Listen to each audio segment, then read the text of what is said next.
Daniel James Morcom, his twin brother Bradley, and his older brother Dean were born to parents Bruce and Denise, and the family lived in the small town of Palm Woods on the Sunshine Coast in Queensland.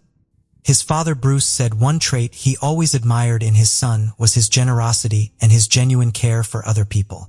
The family were very close, and his father said that Daniel was definitely shy around most people, was enthusiastic with boundless amounts of energy around his family. He was well-mannered, a good timekeeper, and well-behaved. He loved the outdoors, animals, and playing with his two brothers, and he had dreams of being a vet when he was older. His family said they just lived a very simple and easygoing life. As Sunday, December 7th got later and darker, at around 4:15 p.m., Daniel's family, who were expecting him home hours ago, started to grow concerned. They asked his brothers, but they had been out with friends, and no one had seen Daniel that afternoon. Denise set off on a walk to the bus stop. On her way, she saw the broken-down bus being loaded onto a tow truck, but Daniel was nowhere to be seen. She called the bus company, and they confirmed that no one of Daniel's description was picked up that day. Just after 7:30 a.m., the police were notified. A day later, the first pictures of the young teen began appearing in the media. As well as the police, up to 50 state emergency service volunteers and rescue helicopters were scouting the area. But nothing turned up. His brother spoke of how upset they felt that Daniel had asked them both to go shopping with him that day. But both having plans, they said no. The search quickly began to widen, with waterways and dams being explored too. Police divers were combing through the waters, and volunteers were searching the grassland. It really was all hands on deck to try and find Daniel Morcom. The outpouring of help and support from the community was huge. Daniel's parents and brothers soon joined about 400 people to attend a vigil. Denise and Bruce quickly became regular faces in the media. Over the coming days, they were constantly appealing for help and making sure Daniel's face and details were being widely circulated. 2 weeks later was a particularly painful day for the family. December 19th would mark Daniel's 14th birthday. Authorities decided to create a reenactment, hoping to jog any memories from any motorists on the road that day. Several witnesses came forward. Some said they had seen Daniel that day, waiting near the bus stop, bored and drawing pictures in the mud with a stick to keep himself occupied. Others reported seeing him stood near a man who was leaning against the wall behind him. He was described as gaunt, with a tattoo and a goatee, and this was corroborated several times. Just after 2:10, Daniel was no longer stood in the bus stop. Using the time frames they all provided, it was concluded that Daniel disappeared in an incredibly small 90-second window. A life-size clay model of the man seen near Daniel that day was placed in the same spot where he had disappeared, as well as a model of Daniel. And within just a few days, over 300 tips came in. Tips that included reports of a suspicious white car circling the area that afternoon. As March 2004 came around, over 3,000 calls had been logged by Crime Stoppers, more than any other case in its history. Over the next few months, more and more events were held to try and raise awareness. Over 50 printing companies rallied together to produce almost 2 million leaflets about Daniel. Milk bottles with his face on it were also dispensed, and by October that year, more than 8,000 calls providing tips had been made. A $250,000 reward was announced, the biggest in Queensland's history. 2005 was soon here, as this year was a big one for Bruce and Denise. With their son still missing, they founded the Daniel Morcom Foundation. It was initially started as a way to draw more attention to their missing son's case, but it soon became so much more. They started offering support to educators, parents and carers, and providing resources and education packs to help raise awareness about child safety. Months would soon turn into years, and despite the almost 10,000 tips that had been lodged, Daniel was still gone. Each year, his pictures would circulate the media, and the foundation would continue to keep his name alive. But despite the leads, police were still lacking in a lot of evidence. At one point, they had more than 500 persons of interest on their radar, but again, not enough to pull anyone in. For years would soon have passed.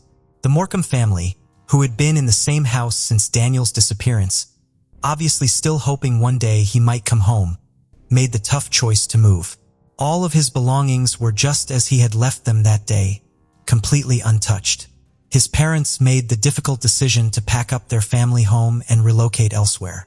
Bruce and Denise had been following up on every tip that came their way, no matter how far it led them. Bruce even started his own covert operation, interviewing sex offenders in the area that claimed they had information. Nothing came of any of it, and a lot was nothing more than a hoax. The more time that passed, the more everyone feared that Daniel would never be found, and the case would never reach a conclusion. But Bruce and Denise weren't giving up. They soon called for an inquest into his disappearance, hoping that the lengthy list of persons of interest would be looked into once more. The inquest was granted and called the bus driver who didn't initially stop and the people who had seen the man in question hanging around near Daniel, as well as a number of persons of interest. Thousands of pages of investigation were delivered to the state coroner. It was now sadly believed that Daniel had been killed shortly after being abducted, and authorities confirmed that they were now likely looking for his remains. One person that was asked to come and answer questions in DeRoth was a father of three, 41-year-old Brett Peter Cowan. Brett was known to police and had actually been on their radar since the start. He was even interviewed just 2 weeks after Daniel went missing, and police admitted there were holes in his alibi from the beginning. Brett was not only close to the area at the time, but he had a string of shocking convictions, including several counts of sexual abuse against young boys. But after this, their attention had turned to another convicted sex offender named Douglas Jackway. As Brett entered the courtroom, however, Bruce and Denise recalled they took a sharp intake of breath. Denise said she turned to Bruce and said, "That's him. I know that's him." Brett was asked a series of questions, and the answers became more and more shocking. Denise said that one of the most shocking of all was Brett stating there was no way he could have abducted Daniel, as he liked 6 to 8-year-old boys and Daniel was far too old for him. Brett's list of offenses soon came to light in the courtroom. In 1987, a 7-year-old boy called Tim in Brisbane became Brett Peter Cowan's first known victim. Tim was at his usual daycare center, which happened to be where 18-year-old Brett would work and help out. One day, Brett tried to lure him into the bathroom, but Tim refused to go. Brett then, brazenly, grabbed Tim and forced him into one of the cubicles. Tim was subjected to a brutal and sustained sexual assault before Brett started strangling him, telling him he would kill him if he ever told anyone. It only stopped when one of the daycare workers called Tim's name out. Tim believes that if she hadn't come looking for him at that moment, he probably would have died. He said that although he survived the horrific ordeal, he still feels like Brett took his life that day. Brett was placed under arrest for the attack on Tim, but was given bail and went on the run for 2 years, eventually being found in New South Wales. Young Tim found the courage to testify against him in court and recalled that Brett was just sat, smiling at him, as if the whole thing was a game. Brett was sentenced to 2 years for the crime, but served less than 1 year before being let out. He moved to Darwin and told people he was a reformed Christian and had found God. Just a short while later, however, he viciously attacked another child. He snatched a 6-year-old from a trailer park, raped him, then left him for dead in the boot of a burnt-out car. Incredibly, the child managed to get out and stumbled to a petrol station for help. His collarbone was broken, one of his lungs was punctured, and his eyes were hemorrhaging from the suffocation he had been subjected to. Brett was eventually caught and sentenced to 7 years. He served 4. Brett Peter Cowan underwent multiple psychiatric examinations, and one of the psychologists who had assessed him said he was a pathological liar, with mild psychopathy and a severe lack of empathy. His crimes against young children were so depraved and caused such unimaginable trauma to them, it would only be a matter of time until he struck again.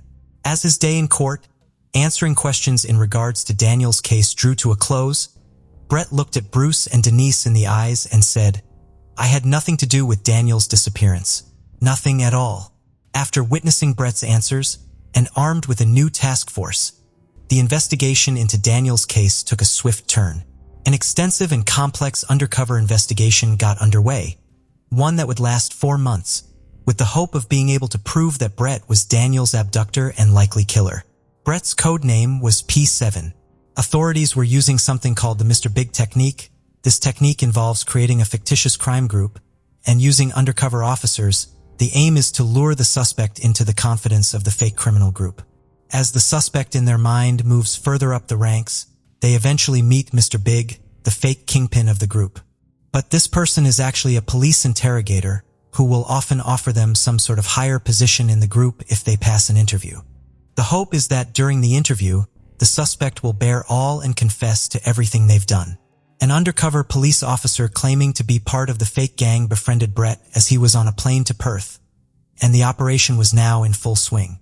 The officer said he wanted to introduce Brett to a powerful criminal gang with the promise of big money. Brett was hooked on the idea straight away. Over the next few months, was gradually allowed to feel more involved in the group. He was dealing drugs for them, collecting fake debts, and buying and selling weapons. Finally, Brett was told the gang thought he was ready to meet the man at the top. This man was, of course, a highly skilled interrogator and likely had one shot at getting the answers everyone was searching for. The hotel room was rigged with cameras, and a long interview got underway. To everyone's surprise, it didn't take long for Brett to start talking. Knowing that Daniel wouldn't be getting on a bus anytime soon, he parked his vehicle in a car park nearby. Brett then went and stood behind Daniel, pretending to wait for the bus as well, watching everyone around him and making sure it was relatively clear the whole time. As the second bus went past, Brett saw his chance. Daniel was then driven 30 minutes away to a secluded and desolate farm. His dad said he must have known he was in serious trouble and couldn't imagine the fear his son must have felt as he saw the roads get narrower and the area became less and less like the one he knew. Denise reiterated this and said, "When he was a little boy, he used to get scared at night and come and sleep on the floor next to our bed." Brett then parked up and Daniel was taken into a house. Daniel was killed within an hour of being abducted, according to Brett's admission and the opinion of experts and police. After this, Brett dragged his body down an embankment and threw his clothes into a creek. Following this startling and blunt confession, the undercover officers convinced Brett to take them to where he had dumped Daniel's body, under the pretense of helping him remove anything incriminating. They headed to a location 70 kilometers north of Brisbane.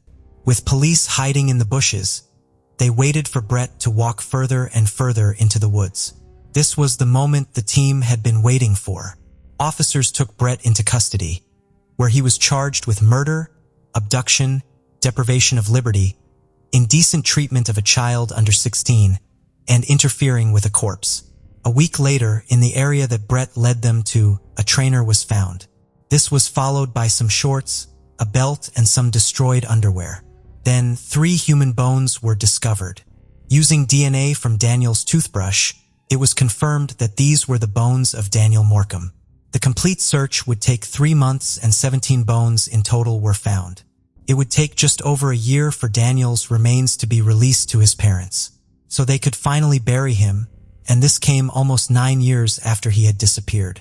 More than 2,000 people attended his funeral, and the community were out in force to show their love for the family. Daniel's disappearance had fast become one of the most extensively investigated crimes in Queensland's history, and everyone was saddened it had come to such an awful end. Brett Peter Cowan's identity had been hidden by a name suppression, but a court order led to this being revoked at the request of Daniel's parents. Bruce said the minute Brett was arrested, it all made sense. Brett had been standing out since the inquest because of his history. Bruce recalled, "I felt he was a remarkably simple person to identify, and this was a simple puzzle to solve. He had a huge hole in his alibi and a disgraceful record. The initial officers who interviewed him were aware of the deficiency in his alibi. It was never run out." Brett's Peter Cowan pleaded not guilty to the abduction and murder of Daniel Morcom. Over the 1-month trial, 116 witnesses and more than 200 exhibits were admitted into evidence. Brett himself declined to give any evidence, still denying any wrongdoing. Over a decade after Daniel had been abducted and killed, the jury had reached a decision. On March 14, 2014, Brett Peter Cowan was found guilty on all counts. He was sentenced to life in prison with a non-parole period of 20 years.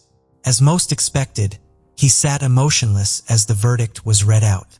This finally brought an end to the biggest police investigation in Queensland's history, and the biggest missing persons case in Australia's history at the time. Denise said as the verdict was read out, she remembered the promise she had made to her son that she would get justice for him, and was so relieved that they had done it.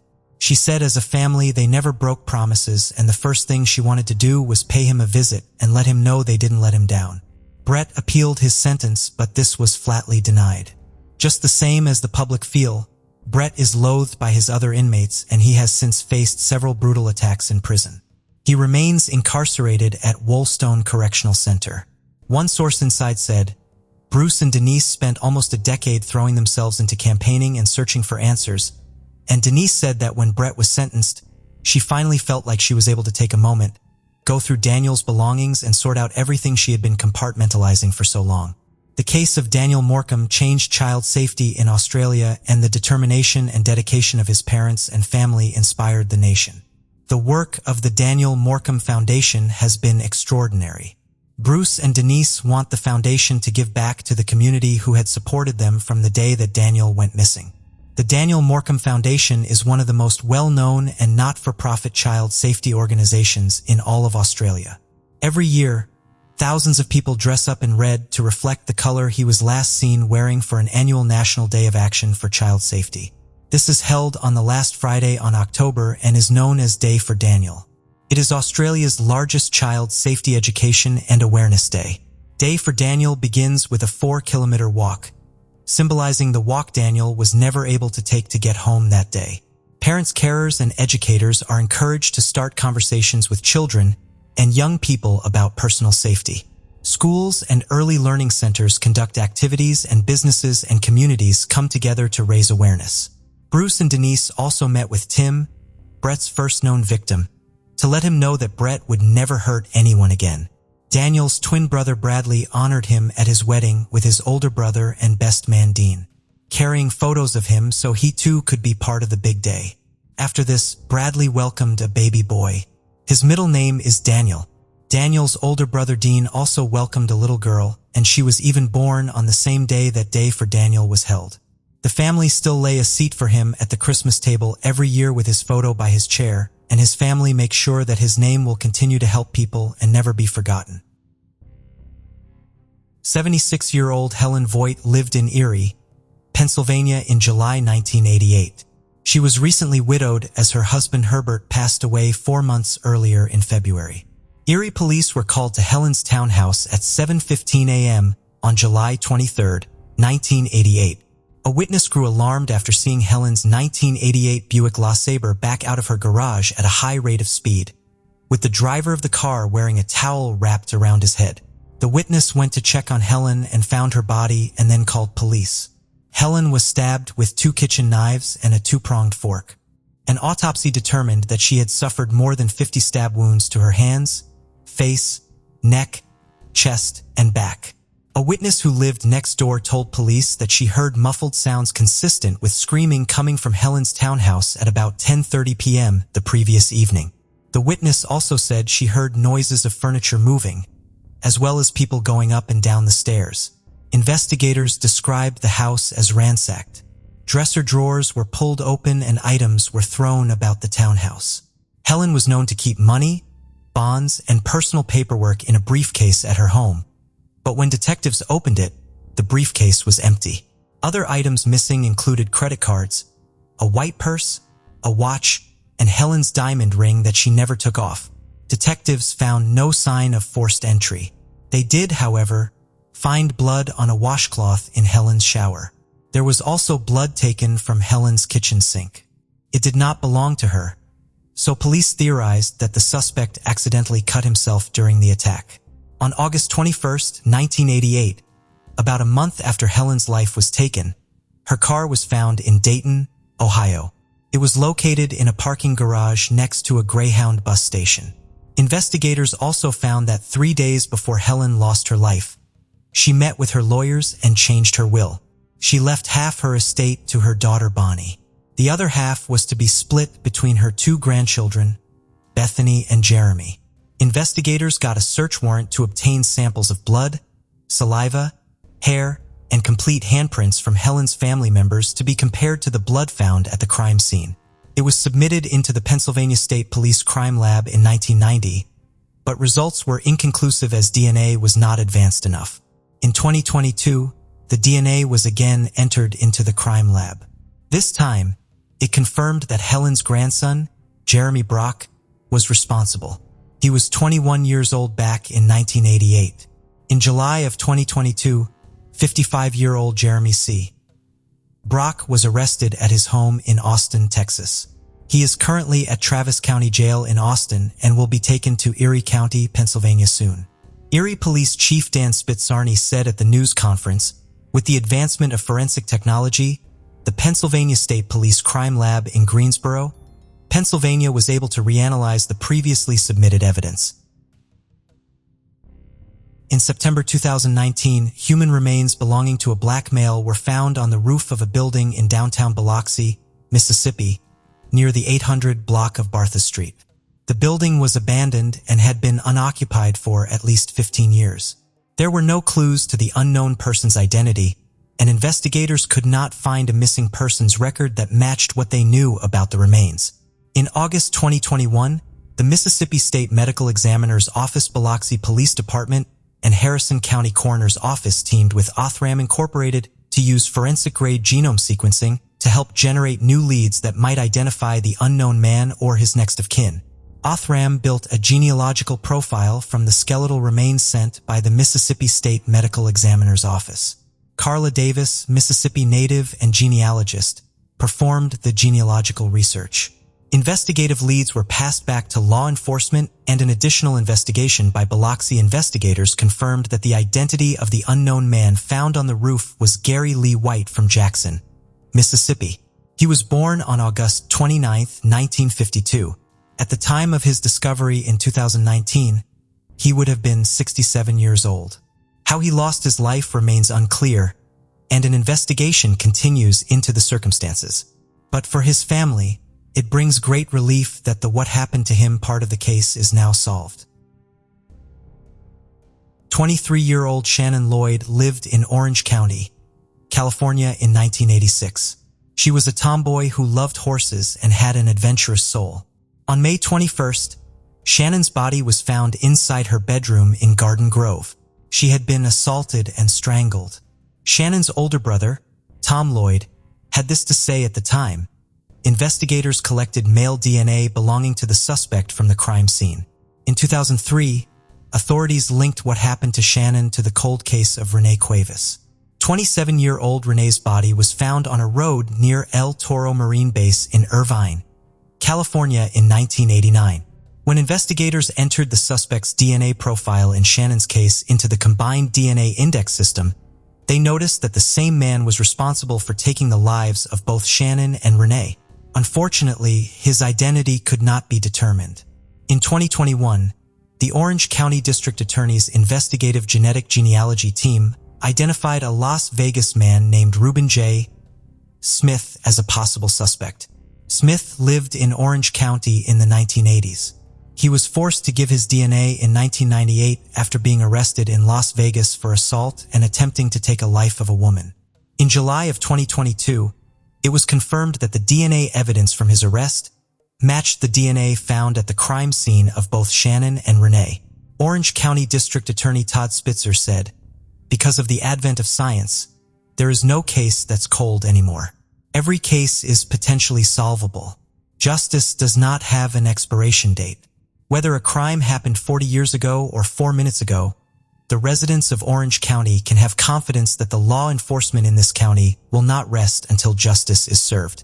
The loved ones of Renee Cuevas and Shannon Lloyd have the answers to the question they have been asking for more than 3 decades. The third unknown victim of his that survived said, "The evil in him. I know if I didn't fight, I was going to die. It was horrible. The things that he did, the things that he said. Though she was able to fight him off and escape, she said she is still haunted by him." 1 year after being arrested in 1998, Smith took his own life at 39 years old. This is infuriating as the victims' families themselves said that all their questions can't be answered. They know who and where, but not why. Detectives are now looking into the possibility that Smith could be implicated in other cases. Anyone with information about Smith's activity is urged to contact Garden Grove Police Detective T. Ramirez at this number. On July 11, 1983, the body of 41-year-old Linda Lanson was found at the end of Memorial Highway in Tampa, Florida. Investigators said that she had been assaulted, shot in the head, and then dumped in the bushes. Linda was a freelance photographer who grew up in New York and had moved to Tampa as an adult. About a month later, on August 19, 1983, the body of 19-year-old Barbara Grams was found behind a dentist office in the Tampa Heights area. She had also been assaulted before her life was taken. Barbara was described as a friendly, outgoing teenager from Tampa who had a job at the mall and liked to walk to stay fit. A man by the name of Robert Dubois soon became a suspect in Barbara's case. He was convicted because a bite mark analysis expert said that Robert was responsible for a bite mark on Barbara's face. Dubois denied any involvement and contacted the Innocence Project. In 2020, with the help of advancements in DNA and the Conviction Review Unit, Dubois was exonerated after spending 37 years in jail for a crime he did not commit. The Conviction Review Unit then went on to do more DNA testing to see who was responsible for taking the life of Barbara Grams. After further DNA testing, they realized that not one man was responsible, but two. They also determined that these two were responsible for many crimes in the Tampa area in 1983. The two men is 58-year-old Amos Robinson and 57-year-old Abram Scott. They took the lives of both Barbara Grams and Linda Lanson. They are already serving life sentences, but investigators want to make sure that their crimes against Barbara and Linda do not go unpunished. Investigators are working hard to find other crimes that Robinson and Scott is responsible for. Linda Sheffield, who was Linda Lanson's niece, close friend, and roommate, had this to say. When it happened, it was shock and disbelief, whereas now it's more retrospective. This is a day I never thought would come, so to have somebody accountable for what they did, not only to my aunt, but to everyone else and every other family they touched, is beyond anything I would have expected. It means everything to me.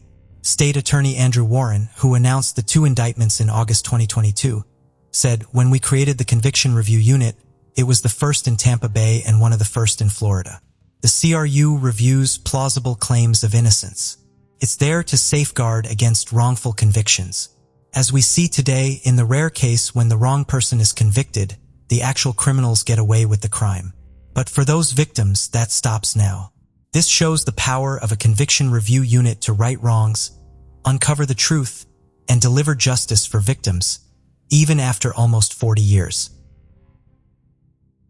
22-year-old Christine McWhorter and her 31-year-old Aunt Beatrice Daniels were fatally shot between 6 p.m. January 2nd and 11:50 a.m. January 3rd, 2009, in their apartment at the Chestnut Terrace housing complex in Huntington County, Pennsylvania.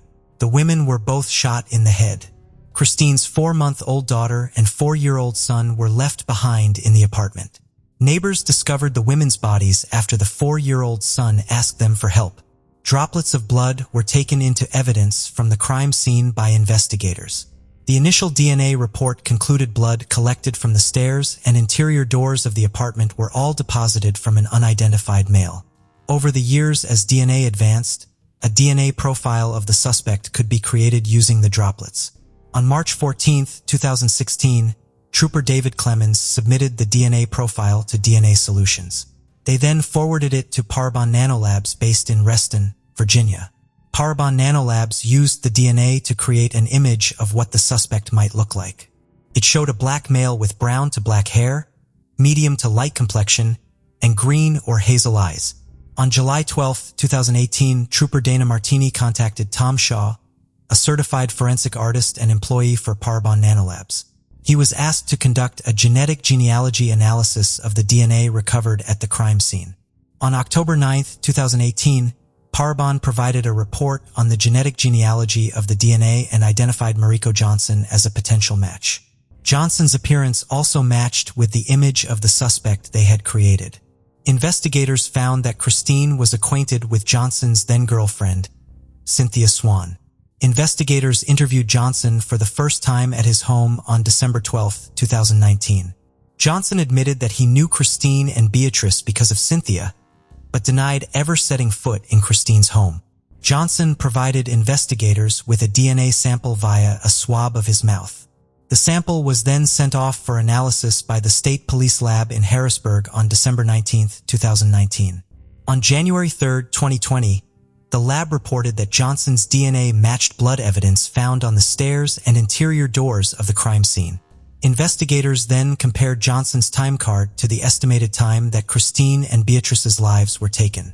On January 22, 2020, the state police received time cards from Johnson's then employee, the New York Department of Corrections, which confirmed he was off work January 2, 2009, and started his January 3rd shift at 7 a.m. State police estimate the time it takes to travel the 294 miles between Christina Beatrice's home and Johnson's then workplace is 4 hours and 43 minutes. Police checked to see if Johnson had access to a .25 caliber firearm, the type used to shoot Ms. McWhorter and Ms. Daniels. On January 23, 2020, troopers Thomas and Martini interviewed the suspect's half-brother, Carroll Brodus Johnson Jr. of Connecticut, who told the officers he thought his late father owned a .25 caliber and that Mariko Johnson inherited their father's belongings when he passed away in 1998. Thomas and Martini interviewed Cynthia Swan, Johnson's ex-girlfriend, February 21, 2020, and learned from Swan that she was originally supposed to travel with Christine from Philadelphia to Mount Union on January 1, 2009 and stay for the weekend, but decided at the last minute to remain in Philadelphia with the man, Benjamin June. Swan told troopers it was around this time Johnson found out Swan was having an affair with June. Please say the last incoming text on Christine's cell phone was from Swan, asking Christine to call her. Please say Christine did not respond to Swan's text.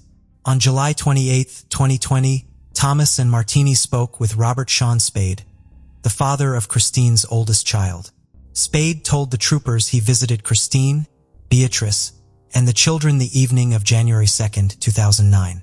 Spade reported the women kept the apartment very clean and that he didn't observe blood-like drops anywhere in the apartment and that it was unlike them to leave a spill or mess. In May of 2022, 47-year-old Mariko Tyrone Johnson was arrested in Newport News, Virginia, and charged with taking the lives of Christine and Beatrice. He will soon be transported to Pennsylvania by state police to face charges against him. 5-year-old Stephanie Haber lived in Wagamond, Louisiana in 1978. One summer's day in June, Stephanie left her Astor Lane home at about 2:30 p.m. She headed to a friend's house to play. Stephanie was wearing a pink checkered top, pink shorts, and her ice blue prescription glasses. She never made it to her friend's house, and she did not return home for dinner. Her parents, Joyce and Donald Haber, called 911 to report her missing. Joyce was quoted as saying, "This is hell. I wouldn't wish this on anyone, not even the devil." A multi-day search of the family's neighborhood ensued. The FBI joined the case. Investigators ran down tip after tip. The Hay Bears even hired psychics, but no sign of Stephanie could be found. 5 months later, a hunter discovered Stephanie's partial skeletal remains in a wooded area down a shell road in Royal St. Charles Parish in Louisiana. This is about 20 miles from Stephanie's home. Her body was tied up against a tree. Investigators could not determine how she lost her life, but could confirm that she had been assaulted. Detectives focused on Stephanie's then 16-year-old neighbor, Roger Alexander. Stephanie was friends with his little sister, and she attended a sleepover at their house the night before she disappeared. Alexander maintained his innocence. On the day Stephanie went missing, he was a few blocks away at his cousin's house on Dandelion Drive, helping repair a car. Several witnesses vouched for him. Still, investigators insisted that Alexander was responsible. St. Charles Parish prosecutors presented the case against him to a grand jury, but they declined to indict Alexander. The Wagamama neighbors who searched through the summer heat for Stephanie watched from their lawns as investigators repeatedly searched Alexander's home. Even after a 2008 DNA test excluded him, authorities did not declare him innocent. Suspicion also fell on 70-year-old Daniel Parks. He was a friend of the Haber family who babysat Stephanie. In 2014, he was sentenced to life in prison, convicted of assaulting a 7-year-old girl in 1979. The victim in this case testified that Parks once told her she would end up like poor Stephanie. Parks denied harming Stephanie, and investigators could not find any evidence that he was involved.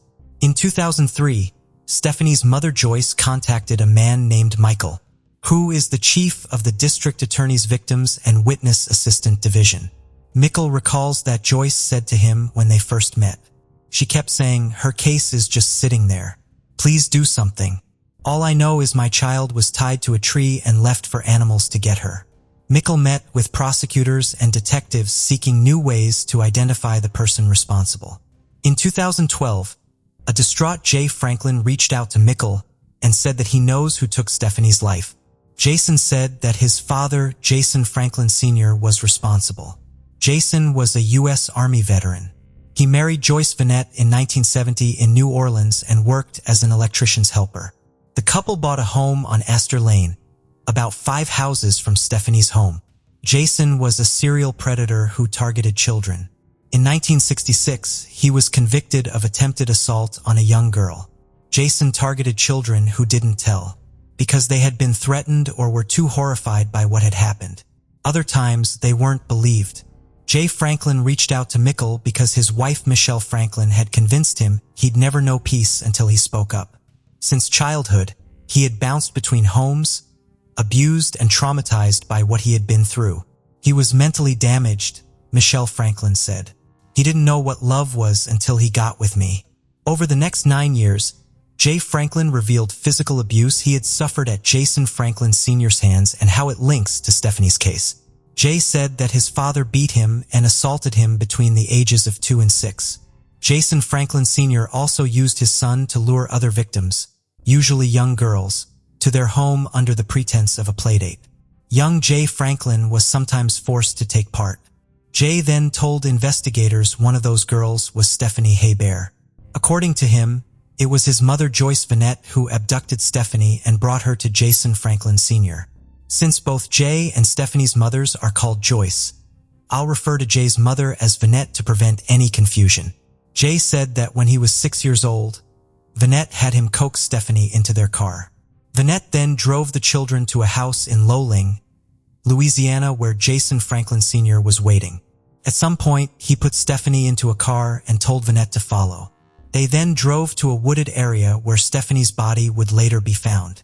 Jason Franklin Sr. stripped Stephanie of her clothes and took Polaroid pictures of the child, forcing Jay to pose with her. Jay remembers Stephanie tearfully declaring, "I'm telling my daddy." He believes this may have sealed her fate. Vanette then left with Jay. Jay told investigators that he saw his father binding Stephanie to a tree as they pulled away.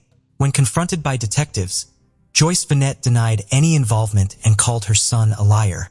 While speaking with investigators, Jay Franklin took detectives to some of Jason Franklin Sr.'s favorite hunting spots.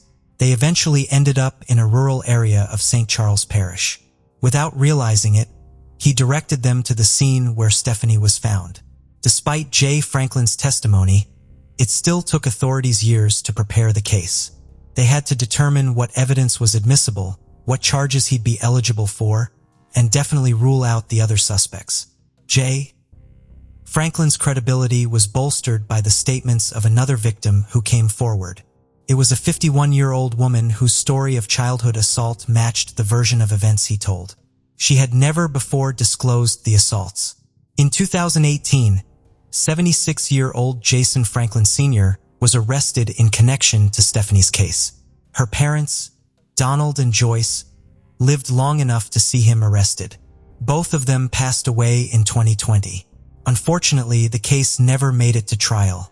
In January of 2022, Jason Franklin Sr. lost his life due to a respiratory illness while in prison. In June of 2022, 50-year-old Jay Franklin also lost his life due to a drunk driver. Investigators with the cold case team described it as a heartbreaking loss. Jay's stepmother, Kathy Vanette, said, "I think he's the bravest person I ever met. To be able to basically rip his whole life apart and put it out there." Kathy Vanette is married to Jay Franklin's stepfather, Henry Vanette. Henry was married at one point to Joyce Vanette, Jay Franklin's mother. Without the suspect and the main witness, investigators officially closed Stephanie's case. Vanette currently lives in Alabama and hasn't been formally charged or arrested yet. On February 26, 1999, human remains were discovered in a wooded area near the intersection of Clifton Spring Road and Clifton Spring Church Road in Decatur. An autopsy concluded that the remains belonged to an African-American boy between the ages of 5 and 7. He was wearing a blue and white plaid shirt, red denim jeans, and brown Timberland boots. Due to the advanced state of decomposition, authorities were unable to determine the cause and manner in which the boy lost his life. Unfortunately, they were also unable to identify him. The case went cold for many years. In May of 2020, a tipster came forward. She saw an artistic rendering of the unidentified child that had been distributed by authorities and contacted the National Center for Missing and Exploited Children.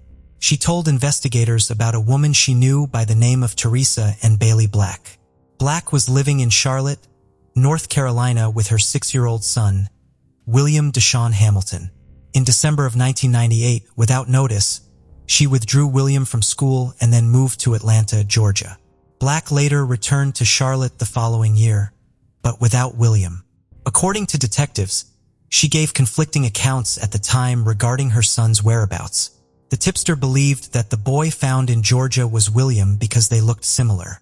The DeKalb County Police Department, along with county prosecutors, later followed up on the lead and resumed actively investigating the case.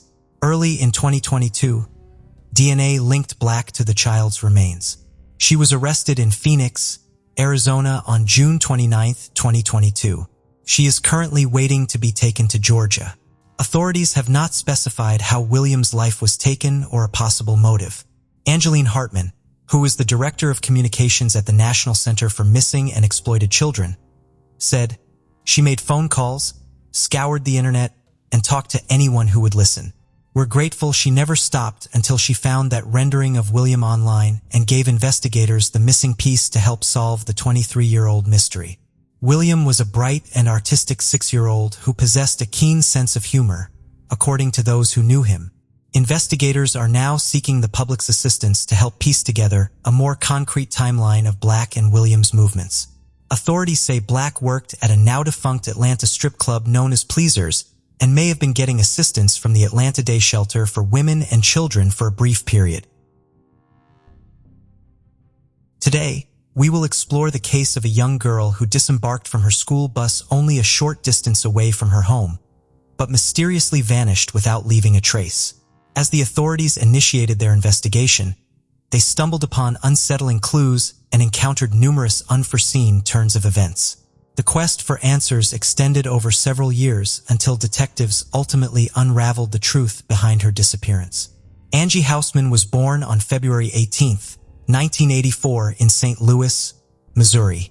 Her father departed the family before her birth, and she never had the opportunity to know him. When Angie turned 1 year old, her mother remarried a man named Ronald, and they welcomed a son together. Angie and her younger brother shared a strong bond, and she held great affection for him. Angie possessed a laid-back nature, always seeking companionship with those around her. Her family resided in a tranquil suburban neighborhood of St. Louis. In 1993, at the age of 9, attended 4th grade at an elementary school situated just slightly over a mile away from her residence. To reach her destination, she used to ride a bus from the nearest stop, and her parents felt relatively at ease allowing her to go alone because it was only a short distance from their house. Typically after school, Angie would walk to the bus stop accompanied by some of the nail-hooked kids. They were supervised by several parents who watched from their windows along the road. This practice became a customary way for the neighbors to ensure the children's safe journey from the bus stop to their homes. On November 18th, Angie followed her usual routine by going to school and finishing around 3 p.m. She boarded the school bus with a few of the neighborhood kids and they walked home together. However, the other kids lived closer to the bus stop, leaving Angie alone halfway through the journey. Although it was only a few minutes' walk, time passed and Angie did not show up. Concerned, Angie's parents began to worry after half an hour had passed. While she often stopped to chat with the other kids, It had never taken this long before. A mother and stepfather decided to go outside and walk along the route from their house to the bus stop. They spoke with other kids from the same school who confirmed that Angie had arrived with them and headed towards home. The parents also spoke with neighbors who usually kept an eye on the kids from their windows, but both women were occupied that day and did not witness anything. Angie's parents and their friends swiftly initiated a search, scouring the area along the route from the bus stop to Angie's home. This search continued into the evening, and as darkness fell, Angie's parents made the decision to contact the police. The officers promptly joined the search. Given the cold weather, it seemed unlikely that Angie would have wandered off on her own, prompting the police to initially explore worst-case scenarios. In addition to their heightened concern, there was another recent incident just 10 days prior. In a nearby area, an unknown perpetrator had almost abducted an 11-year-old girl.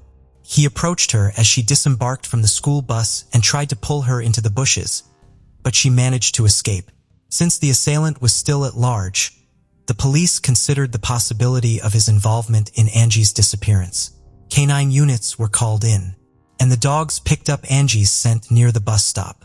They tracked it for about halfway to her house before losing it abruptly.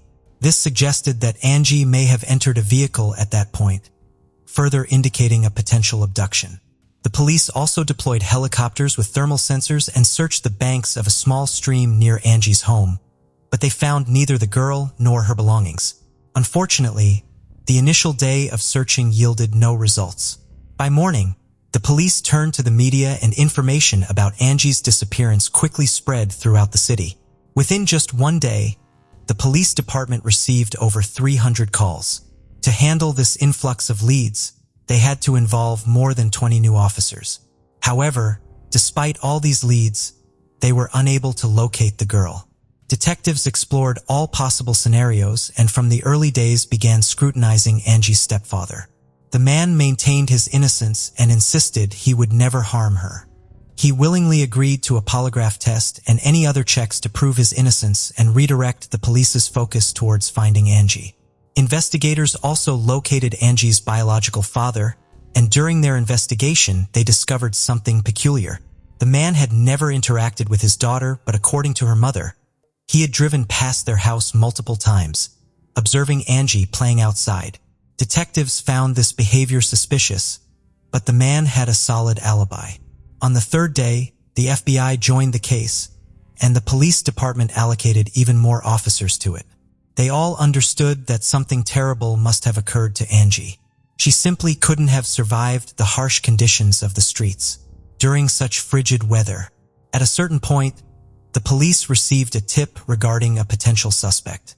A witness reported seeing a suspicious man driving a blue sedan slowly through Angie's neighborhood. The description matched that of the girl, who had narrowly escaped an abduction just 10 days prior to Angie's vanishing. The investigators decided to create a composite sketch of this individual, which was then featured in the news. Thousands of flyers were distributed by volunteers, yet the identity of this man remained unknown.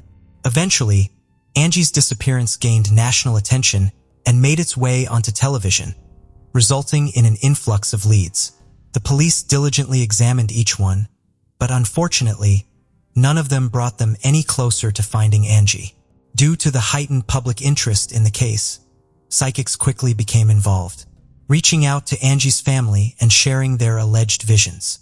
One of them even claimed that the girl was alive and provided a specific location where she was supposedly being held, a large national park located 25 miles away from Angie's home. However, the detectives chose not to pay attention to these claims.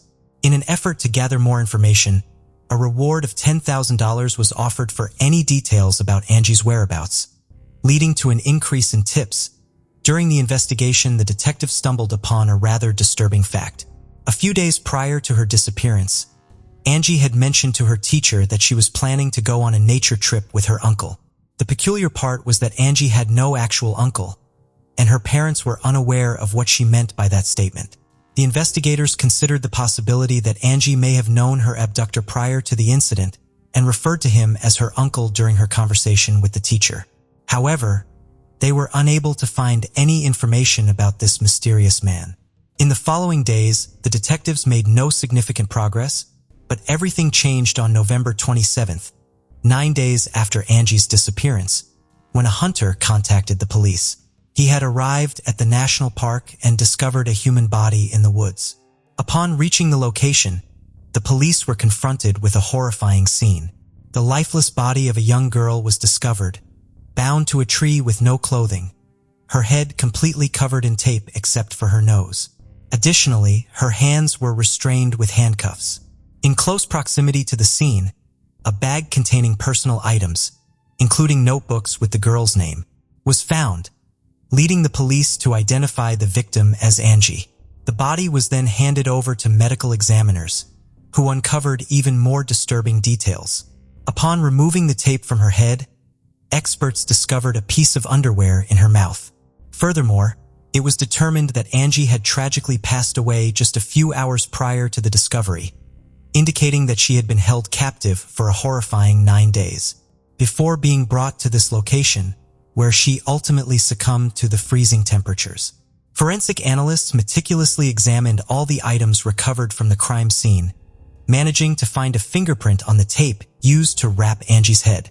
Despite their efforts to find a match in the database and among various suspects, no leads were generated. Following the discovery of the body, the police allocated additional resources to the investigation. The local community was left in shock by the heinousness of the crime, resulting in heightened concerns for the safety of their children. Parents began escorting their children everywhere, meeting them at bus stops and keeping them within sight at all times. Just a few days after Angie's tragic fate came to light, the community's fears were further intensified when a 10-year-old girl named Casey went missing on December 1st. Casey resided in a neighboring town, a mere 10 miles away from Angie's residence. She had asked her mother for permission to visit friends who lived just a few hundred yards away, but she never arrived at their house. Casey vanished and wrote, and despite the police's efforts, she could not be located. Detectives began to fear the possibility of a serial killer being responsible for both abductions, although they lacked any concrete evidence to support this theory. 10 days later, Casey's lifeless body was discovered in St. Louis, concealed beneath the cover of 2 bedsheets and a pink curtain. The cause of her tragic demise was attributed to multiple severe blows to her head. Despite their relentless efforts, the astute detectives were unable to unearth any substantial clues that could lead them to the perpetrator. As their investigation progressed, doubts began to creep into their minds, questioning whether the same individual responsible for Casey's murder was also accountable for Angie's untimely death. The dissimilarity in the nature of these heinous crimes prompted the detectives to contemplate the unsettling possibility of confronting 2 distinct murderers. Coincidentally, during the same month, the diligent detectives managed to identify a man who had recently attempted to abduct a young girl just days before Angie's disappearance. This man was none other than Gary, a 37-year-old individual who frequently visited St. Louis for work purposes. Naturally, the detectives promptly scrutinized Gary's involvement in the 2 murders only to discover that he possessed a sobbed alibi. It was confirmed that he was not present in the city during the time of Angie and Casey's disappearances. However, during the course of their investigation, Gary shockingly confessed to assaulting 4 other innocent girls. Consequently, he was sentenced to a 5-year prison term, serving as a small measure of justice for his despicable actions. In a remarkable turn of events, the following year in February, the diligent detectives finally experienced a breakthrough. As they stumbled upon Casey's lifeless body, they also stumbled upon a crucial piece of evidence: tire tracks in close proximity. Recognizing the significance of this discovery, the detectives promptly handed over the photographs of the tire tracks to experts. These experts astutely determined that the tracks were left behind by a pickup truck, commonly utilized by a renowned car rental company. Armed with this information, detectives conducted interviews with residents in Casey's neighborhood, specifically inquiring about any sightings of a pickup truck associated with the company in question. Fortunately, these vehicles were easily recognizable due to their vibrant brand logos, which aided the detectives in their investigation. One woman provided crucial information stating that she had seen the pickup truck near her neighbor's house approximately a week after Casey's disappearance. This led the police to a residence where a woman lived with her partner and brother. Initially, the woman denied any involvement or knowledge of the pickup truck, asserting that neither she nor her family had rented it and had no connection to the case. However, the detectives remained skeptical and obtained a search warrant for the house.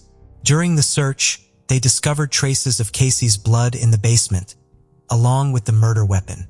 Further investigation revealed that the woman's brother Thomas had indeed rented the pickup truck. At first, Thomas vehemently denied any involvement in the crime. However, when confronted with the overwhelming evidence against him, he eventually confessed. According to his account, Casey had approached his door, seeking to invite his nephews to accompany her outside. Thomas invited her into the house, but instead of accepting her invitation, he led her to the basement where he attempted to assault her.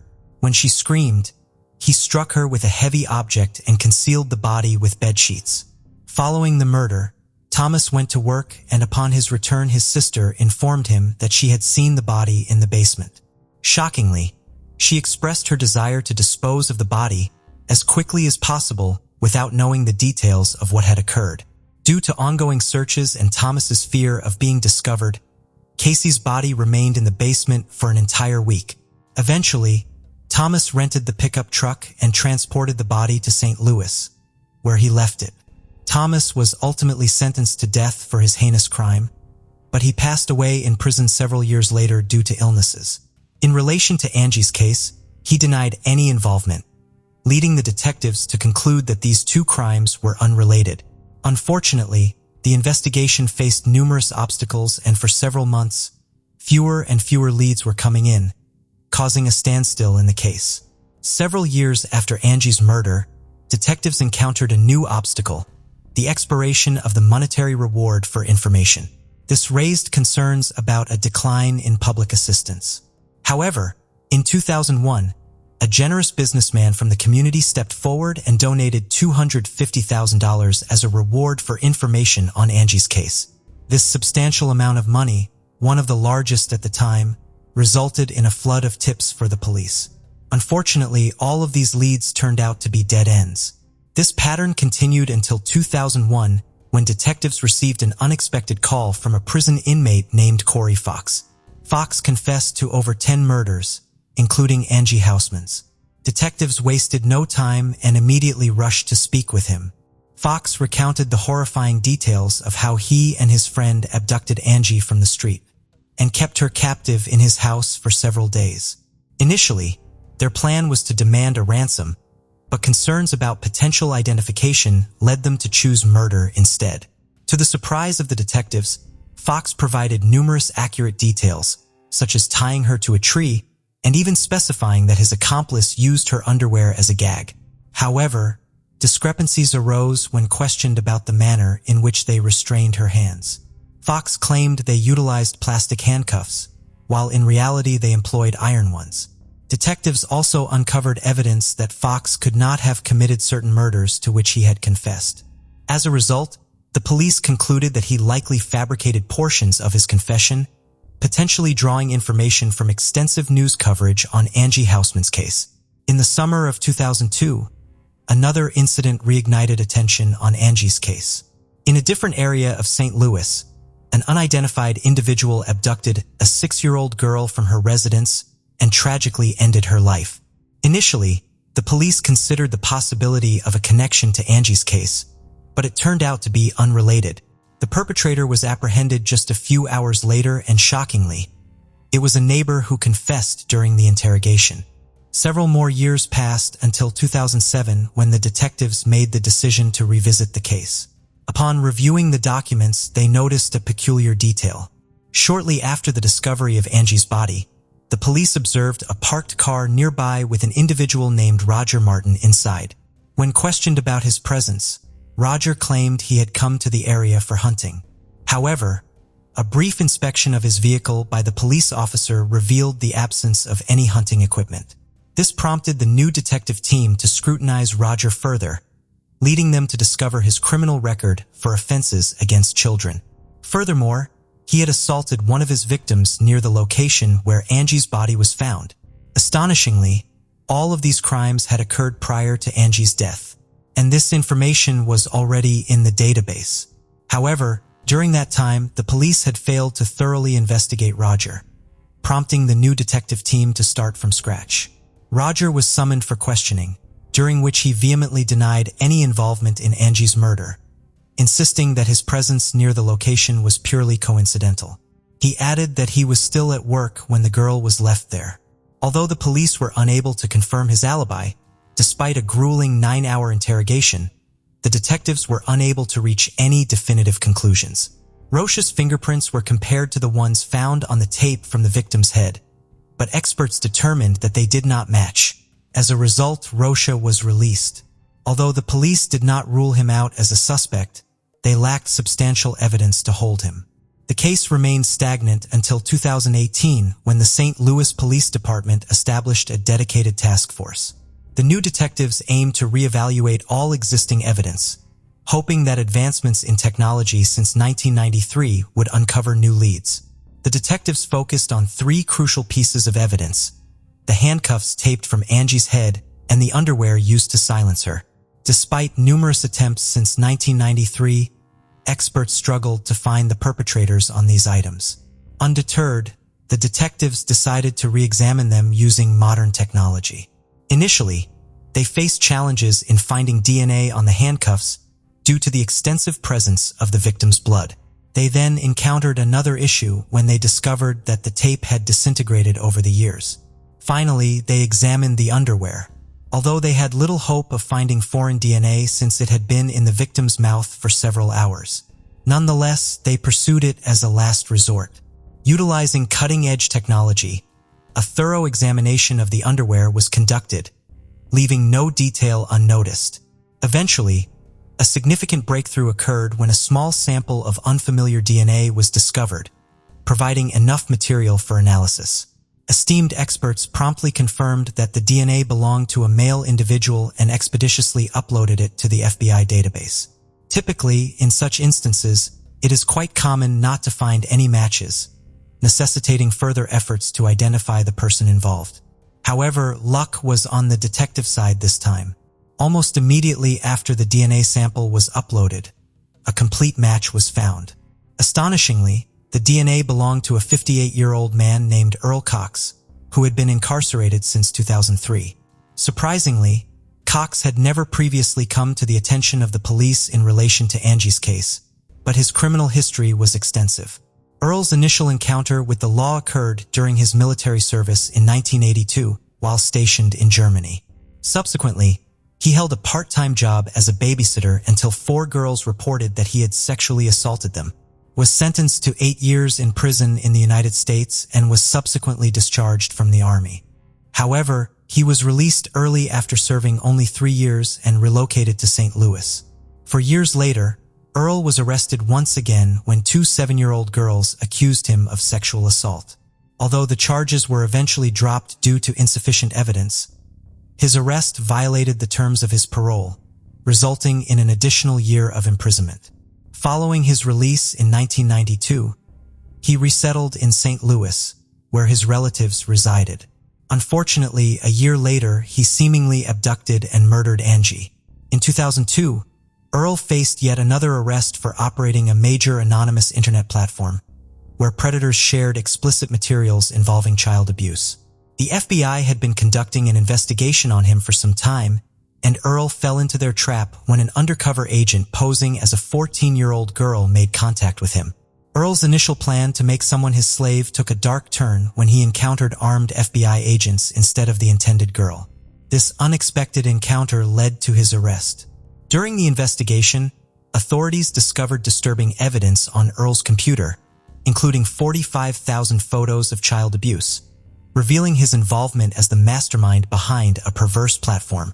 This shocking revelation led to the arrest of 60 more individuals associated with the site, making it one of the largest operations against pedophiles in the country's history.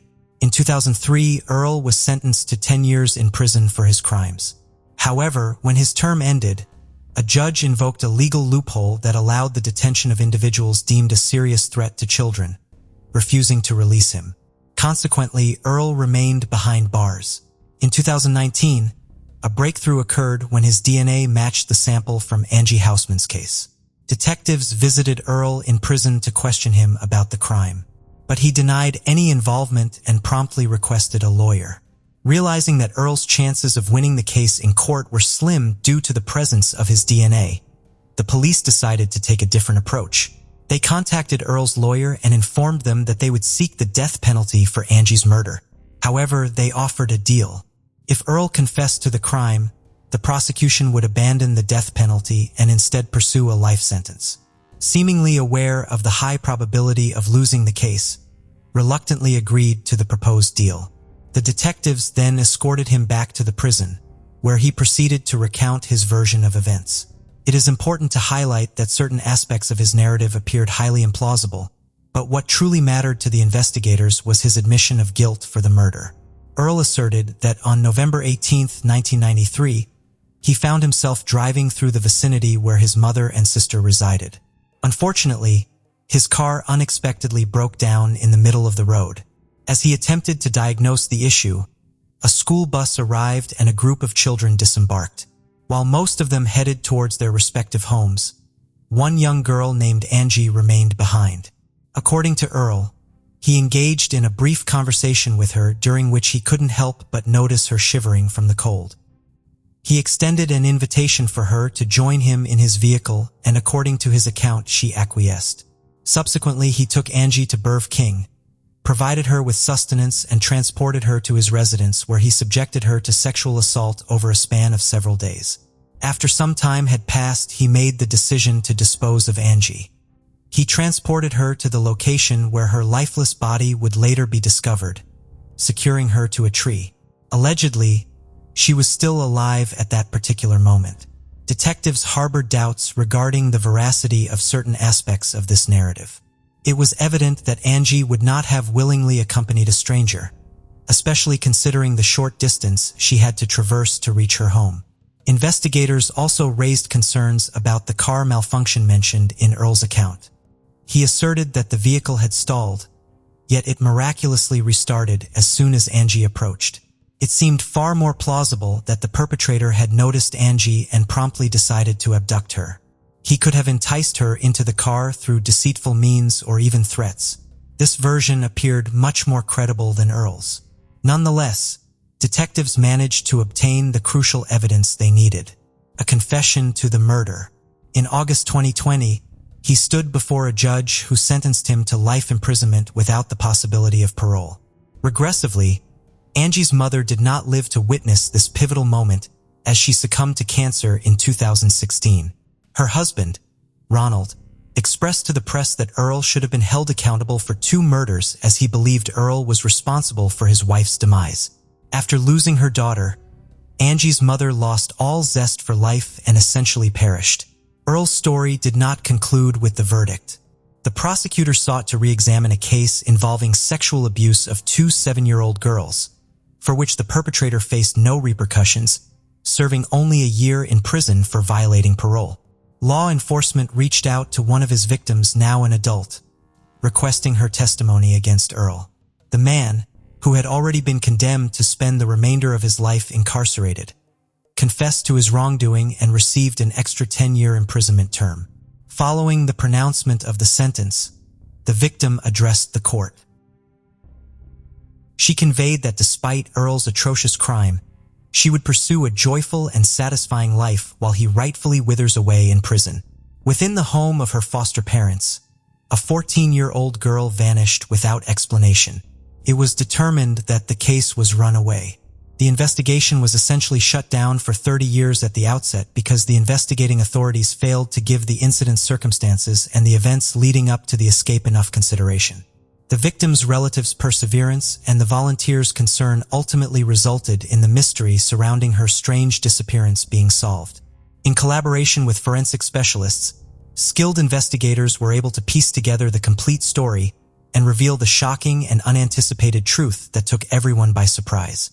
On June 23, 1974, Andrea Michelle Bauman was born in New Orleans, Louisiana. Alex's Miranda Badger was the name given to her at birth by her mother, Kathy Takenyon. Kathy fled to New Orleans in 1972 at the age of 14 after hitchhiking from Virginia. She worked as a waitress to support herself. She soon got to know a young man who she married right away. The couple had a young daughter named Alexis after a year and a half of living together when Kathy was not yet 17 years old. Following the birth of the child, Kathy's marriage to her husband fell apart. He started cheating on her and showed no assistance in raising the child.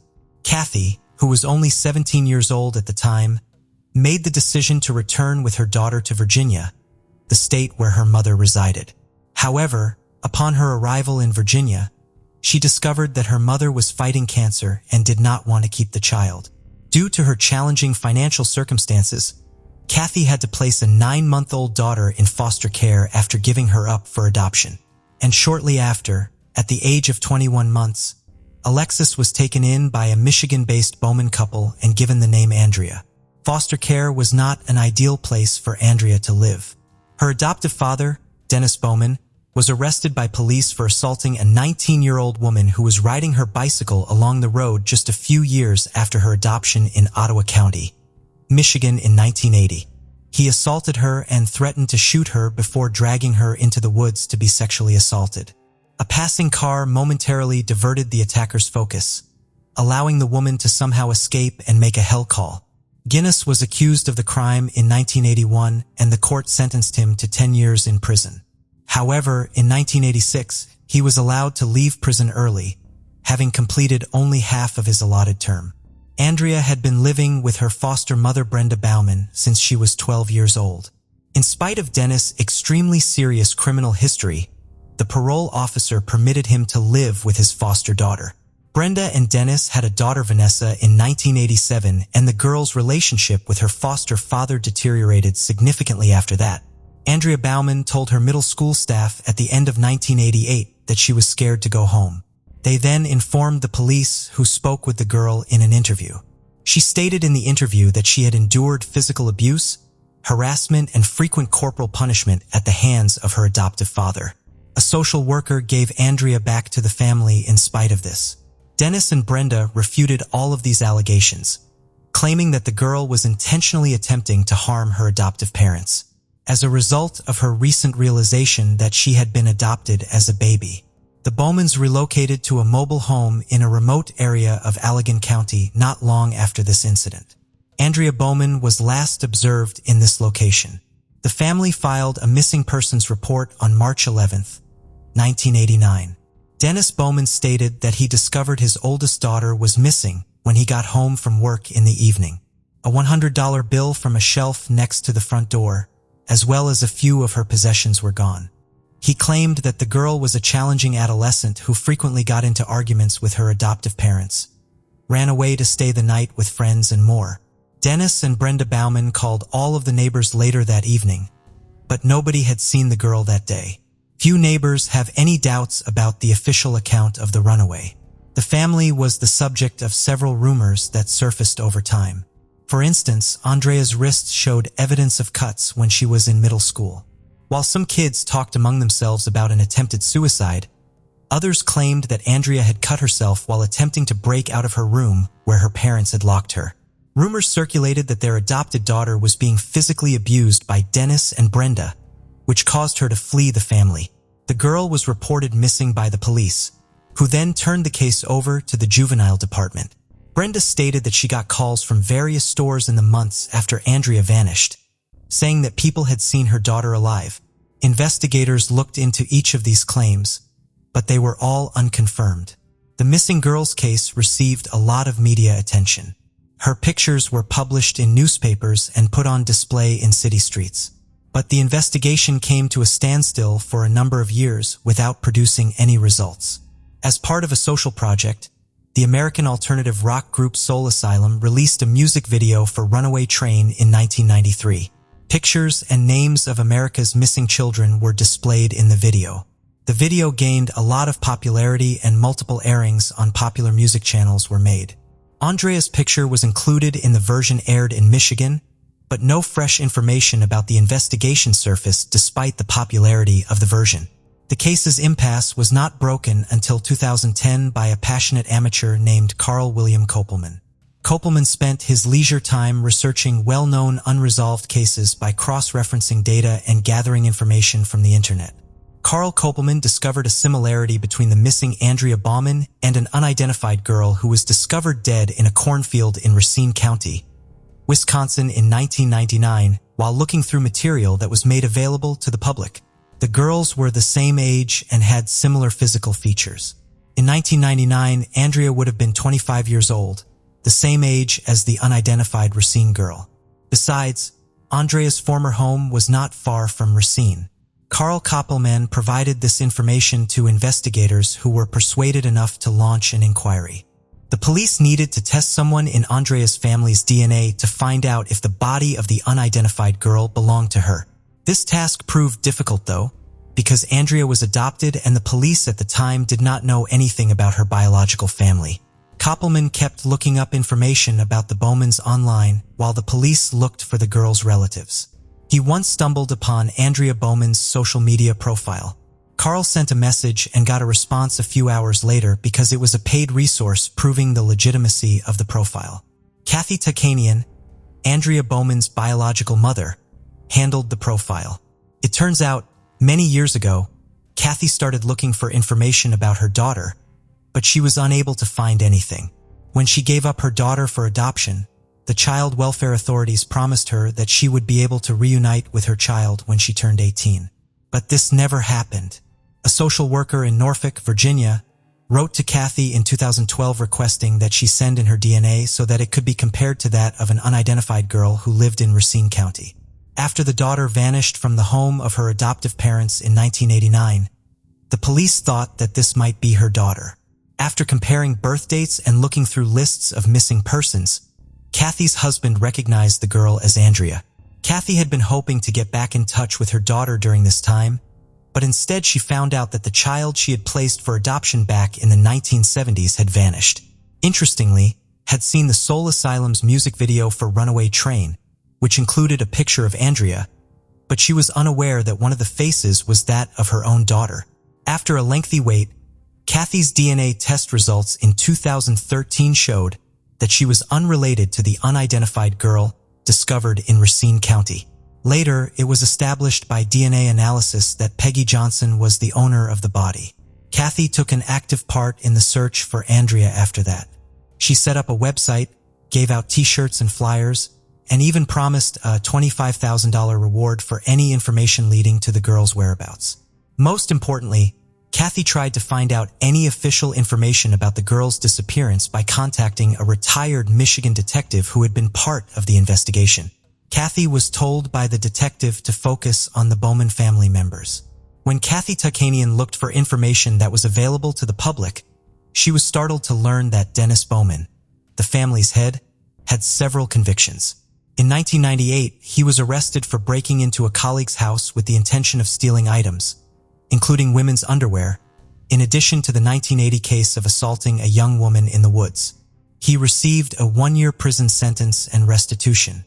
According to police records, Dennis Bowman fit the description of a sexual offender and was deemed a possible threat to women. After discovering these facts, did not completely rule out the notion that this man was connected to Andrea's disappearance.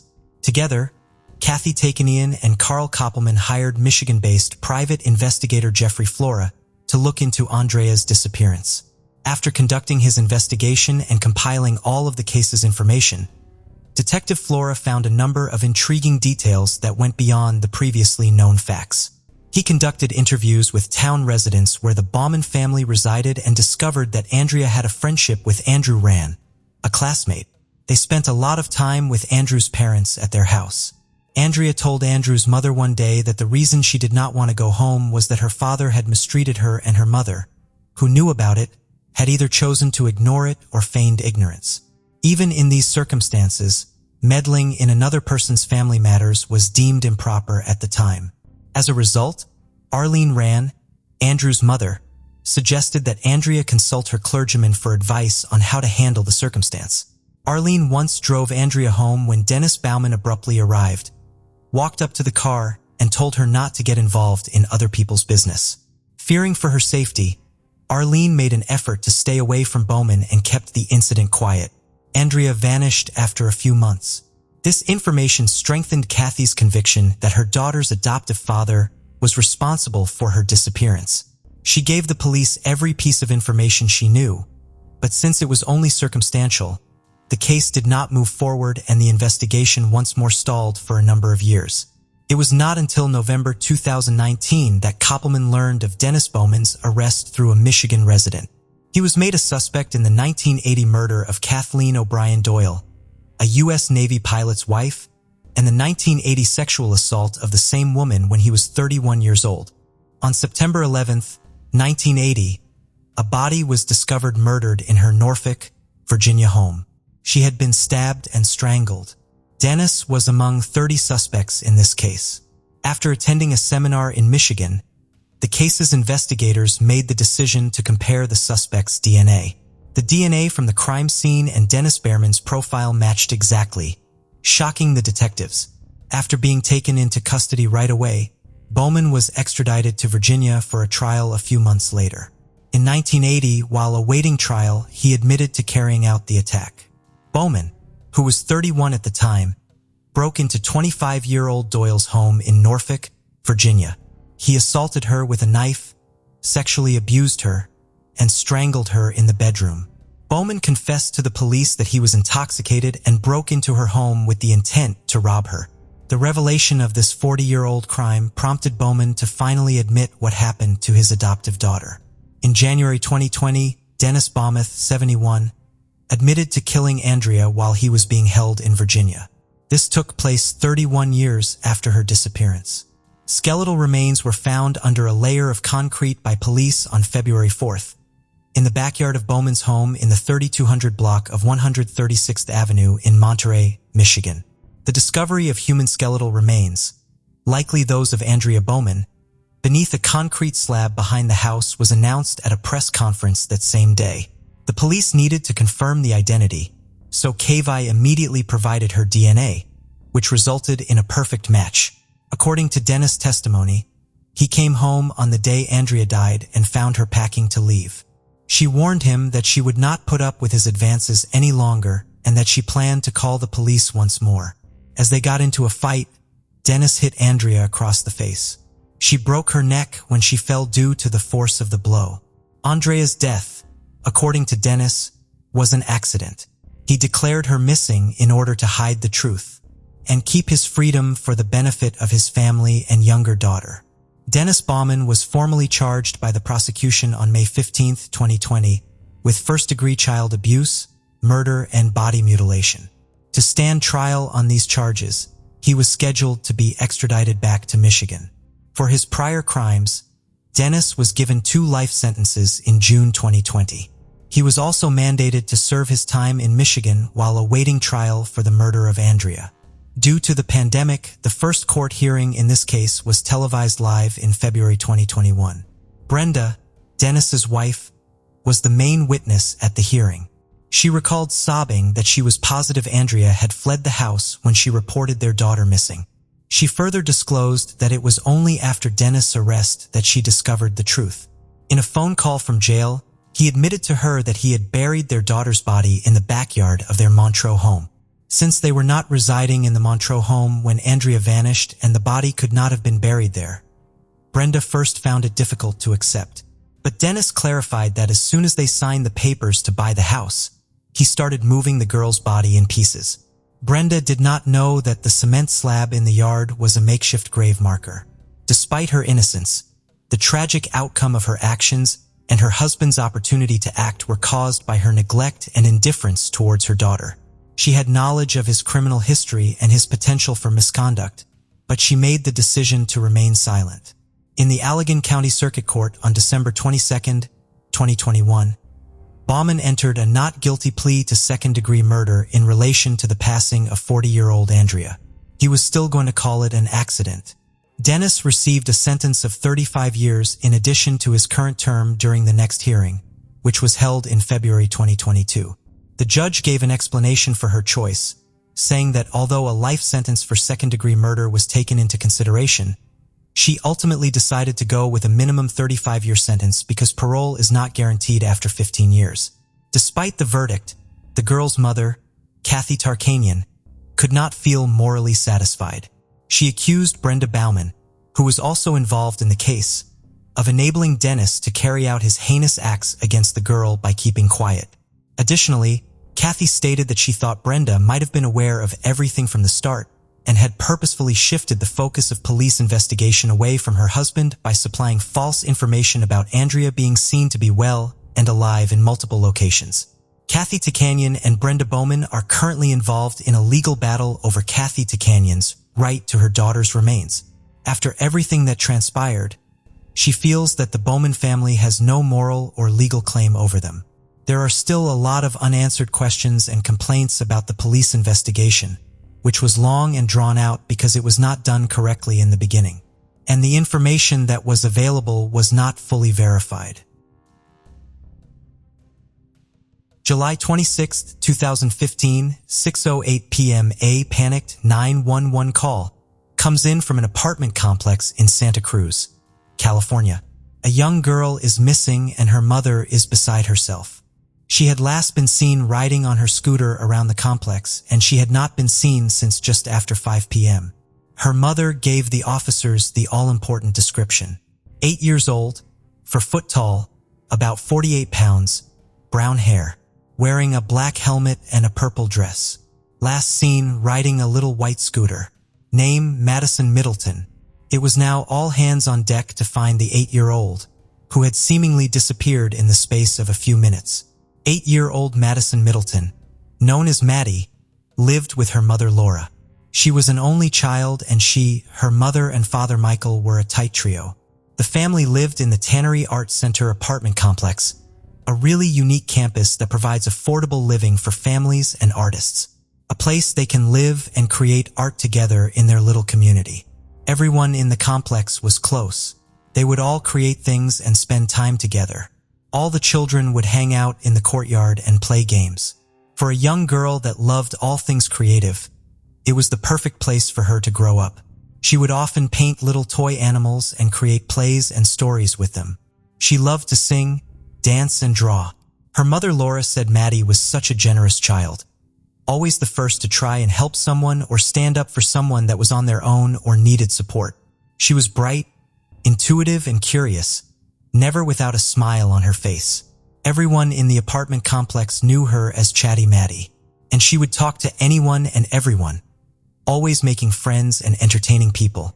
July 26th was a Sunday, was enjoying the last part of her weekend. Her friend took her over and was now playing a board game with her mom Laura. Maddie was waiting for them to finish and decided she was going to play with her new present while they wrapped up the game. She had just got a scooter a few days before and couldn't wait to take it around the courtyard before it got dark. At 4 p.m., she was seen by several neighbors. She was also spotted a few times after this, just riding around and having fun. Occasionally, she stopped to talk to a few of the other children, but was happy to be by herself. At 05:07 p.m., she was seen going past some mailboxes. This was the last time anyone saw Maddie. After this, she vanished. Her mother Laura thought she might have met another friend and started going door to door. There were around 100 apartments in the 8-acre complex. But with each person that answered saying they hadn't seen her, the panic was mounting. She was nowhere. Officers rapidly descended on the apartments and got to work without hesitation. Her family said that although Maddie was confident, she knew not to wander off by herself, go too far, or talk to people that she didn't know. So detectives knew her disappearance was out of character. Despite this, an Amber Alert was not issued because they said the case did not meet certain criteria. An Amber Alert is an emergency alert system that sends out information about an endangered missing or abducted child. An extensive search was now underway, which included the involvement of the Santa Cruz Police Department, a Santa Cruz Sheriff's Office search and rescue team, and a canine unit. But it was soon dark and they hadn't found anything. By 11 a.m. the next day, 50 FBI officers were on the case, going door to door in the area and requesting everyone look in their garages and check their bins, gardens, and sheds. By this point, the complex had already been searched top to bottom. and the hunt for Maddie was now spreading into the outer areas. Hundreds of volunteers arrived to search. Police had now received over 1,000 tips, and it was clear to see how much this case had resonated with the public and how much they were trying to help bring her home. As the police approached the 24-hour mark, they decided to refocus their search back inwards. With such a small window of time in which she suddenly vanished, they felt confident that the answers lay in the apartment complex somewhere. They started a more thorough and intense search of the buildings. Just over a day after the search for Maddie had started, it came to a painful and abrupt end. At 8 p.m. on July 27th, her body was found in a bag inside a recycling bin in the first-floor garage of the apartment complex.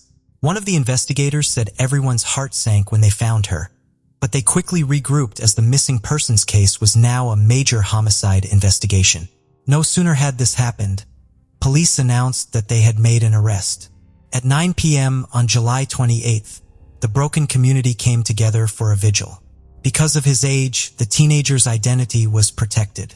But all this changed when Santa Cruz County District Attorney Jeff Rosell issued a statement. He announced that they had sufficient evidence against him and he would be charging the teen as an adult, not only for murder but also for kidnapping and sexual assault. And with this, his name was released. The suspect in custody turned out to be Adrian Jerry Gonzalez, known as AJ, and he had lived in the apartment for the last 6 years with his mother. It was a bombshell for the neighbors, and the fact that he could have been involved left them shocked. Not knowing any details, everybody at first thought that this must have been an accident, and AJ had panicked and tried to cover it up. Everybody described him as likable and polite, often spending time outside with the other children, teaching them how to do yo-yo tricks and play the piano. He even worked as a counselor for the younger children. Everyone loved and trusted him, and this was an unfathomable thing to process. We love this guy, all of us. If you ask us what you think of him, we'd tell you he's an outstanding kid, our poster child, one neighbor said. But others argued his social media posts pointed to someone who was far more troubled than anyone had realized, with many of his posts having disturbing captions. It was also said that he had abused his dog years before, and one of his friends had urged him to seek help when he started threatening to jump off of buildings. What had initially drawn police to AJ that day was that he was watching them intently as they were searching the bins, and the second the officers realized that Maddie was in there, he started to run, despite the fact he wouldn't have been able to even see what they had found. He had been helping in the searches and involving himself in the investigation from the beginning, asking everyone questions about what they knew and if anyone had heard anything, something that seemed innocuous. But when police questioned him after he ran away, they realized something was very wrong and he did have something to hide. They wouldn't go into detail about what he had said or what evidence they had uncovered in his apartment, which was likely due to his age, and how much they were allowed to reveal. An examination of Maddie's body came in the following day, and it was determined that her mouth had been bound with tape. She had been beaten and raped before being strangled and stabbed. It was such a monstrous crime, and what poor Maddie had gone through was horrendous. After being formally interviewed, AJ admitted to what he had done. He said that he had lured Maddie into his apartment by offering her some ice cream. Maddie knew AJ well and trusted him. As she was helping herself to the ice cream, he attacked her from behind. After he bound her and assaulted her, he strangled her before forcing her into the bag she was later found in. As he was doing this, he realized that she was still alive. He subsequently stabbed her in the neck. Medical examiners concluded that she had ultimately died of positional asphyxiation from her position in the recycling bin. District Attorney Jeff Rosell said, he also said that he thought being charged and tried as an adult was the only appropriate course of action, and that AJ was a sexual deviant with no place in society. Judge Salazar agreed with Jeff Rosell and determined that AJ's trial should go through the adult court system instead of the juvenile one. He cited Prop 57, which was passed by voters, and allowed judges to decide whether or not a teen should be tried as an adult. AJ entered a plea of not guilty, despite his admissions. But his defense team were fighting hard to transfer his case back to juvenile court, using the controversial Senate Bill 1391, which had just come into effect. SB 1391 prohibits anyone 14 or 15 years old from being tried as an adult. They also said that the reasons behind why he did what he did stemmed from a tough home and school life and being socially awkward. But people that knew the Gonzalez family said that this was simply not true. His mother, Reggie, had left his father when the relationship had turned violent and her children were her biggest priority. They said that AJ was showered with love and affection, and he came from a caring family that had done their best given their situations. They said that although Reggie had battled drug and alcohol issues, she was now clean and doing her best to repair any damage that had been done. The police and prosecution said that numerous people have tougher upbringings than most, and this is not the outcome. They said that using his mother and his upbringing as some kind of justification for what he had done was heartbreaking. Thousands of people signed a petition to stop SB 1391 applying to AJ's case. It was in vain when, after much deliberation and appeals by AJ's defense team, the Supreme Court ruled that his case should be transferred to a juvenile court. This was met with huge backlash, and the community were horrified that something so awful could happen to someone so vulnerable and be met with potentially just a few years in prison. Judge Salazar also expressed his feelings, saying that his hands were tied by the change in the law and that he had no choice. He said, allowing all 14 and 15-year-olds accused of first-degree murder and other violent offenses to remain in the juvenile court is not promoting public safety because not all of them can be safely rehabilitated. Following this decision, in April 2021, Adrian Jerry Gonzalez changed his plea. He finally pleaded guilty to 6 felony counts, including the kidnapping, rape, and murder of Maddie more than 5 years prior. Before his sentencing, AJ said he hoped that the family would forgive him one day. I understand there is very little I can say after all the pain and suffering I have caused. My goal is to work on my issues so no one else has to experience what you have endured. I am aware that does not change the fact that I have brought you tragedy, loss, and devastation. I am hopeful that when I take the time to apologize that you may accept my apologies for the actions that I have done and what they have brought you, he said. Maddie's father Michael said he has accepted his daughter's loss and that he has forgiven AJ. That doesn't make anything easier. It just allows me peace. The alternative could be to hold to the darkness, but this would only consume my soul. I refuse to poison my soul in existence. Forgiveness is the only path. And I believe that Madison would agree, he gracefully said. Laura said her daughter's death left her suffering with depression, anxiety, and post-traumatic stress disorder, resulting in her being unable to work. Even AJ's attorney expressed his relief that this was all coming to an end, so that Maddie's family did not have to go through any more than what they already had. In the adult court system, AJ was facing 126 years to life in prison, but the juvenile court system gave a very different sentence. Judge Salazar imposed the maximum sentence he possibly could, given the circumstances. The law as it stands now determined that AJ's maximum term of confinement ends when he turns 25. This will be in October 2024. There is no guarantee he'll be released in 2024, however, as the court can be petitioned to extend his time. Although District Attorney Jeff Rosell said he sadly believes it might be. I think it's likely he will be out at 25, and I think it's an absolute travesty of justice. And I think it's unsafe for the community, he said. AJ must also register for life as a sex offender and pay $22,000 in restitution fees. Maddie's grandfather, Dan, said that the sentencing ignores all the evidence pointing towards him being a danger to society. He also predicts that SB 1391 will have dire consequences for future cases. An unlikely bond was formed between Laura and AJ's mum Reggie during the ordeal. Reggie was devastated that her son would do this, and neighbors would frequently see her crying at Maddie's memorial. Laura would often sit with her, hugging her, telling her she wasn't to blame. She said, "I just love her, and we both lost our children that day. That's the tragic truth. I don't fault her." More pain would soon come for the grieving family. Maddie's father carried her ashes around with him, inside his car, so that she could stay close to him. But the family were left devastated when someone broke into the car and stole them. They have sadly never been recovered. Maddie was from such a tight community who continue to honor her name and her memory through arts and creative works. She loved animals, but wolves especially, and a wolf sand sculpture was made for her on a beach near her home. The Rio Theater put her name up outside, and paintings done by the artists that lived in the apartment were also put up everywhere.